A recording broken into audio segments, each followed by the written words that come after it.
I would say that the way money moves around the world today is really slow. For 5,000 years, every time we did a transaction, we typically had a third party involved.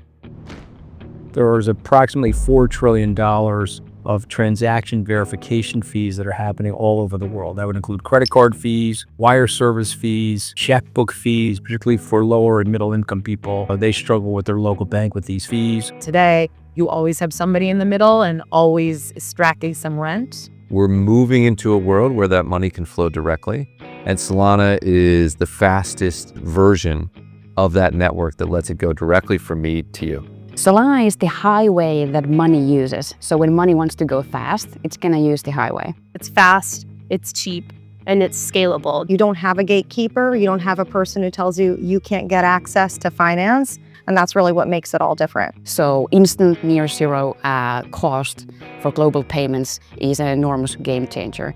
The thing that Washington should know about Solana is that it's where the future is being built.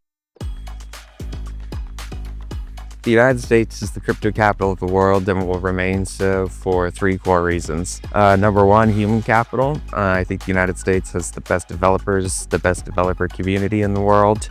Number two, the US is the capital of capital, access to capital, access to investment opportunities. US capital markets are the most robust in the world. Third, and perhaps most important, some of the core protections in the US Constitution align with the values of crypto. Free expression, self-custody are all ideas that I think are embodied in the US political system. For a long time in different parts of the world, the policy hasn't aligned with the needs of builders and developers. Well, policy matters because the rules of the road matter. If they're not done correctly, developers aren't allowed to build. And policymaking is going to give us the next maybe 100 years of rules that all of us need to follow as this tech develops. In order to do that at scale, it's going to need high quality advocacy.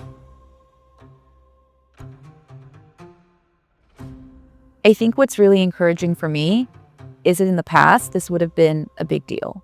Who's controlling the House? Who's controlling the Senate? And now that we have the Solana Policy Institute representing not just the Solana Foundation, but the entire Solana ecosystem in Washington, I think that's made incredible headway in making sure that Solana is seen as an important player. There's an old saying in politics, if you're not at the table, you're on the menu.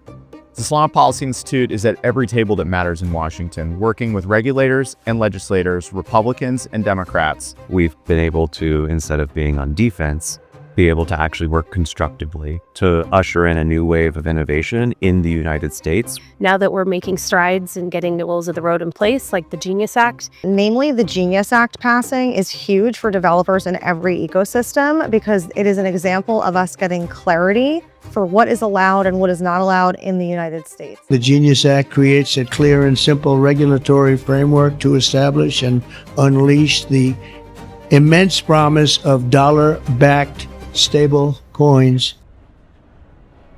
The ETFs were approved by the SEC and began trading on the New York Stock Exchange. Now, retail and institutional investors can access solely the asset in their brokerage account. Through the approval of the ETFs and staking, we can give Solana exposure to the advised channel to a lot more investors, and they can get access to that income stream.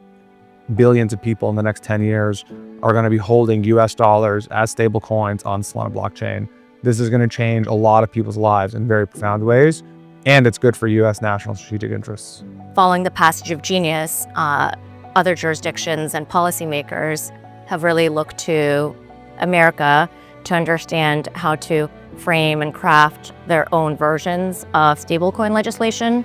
The fastest, cheapest, highest performing, most secure protocol is going to win, and that of course is Solana. And that's why banks like JP Morgan have chosen to build on the Solana public blockchain.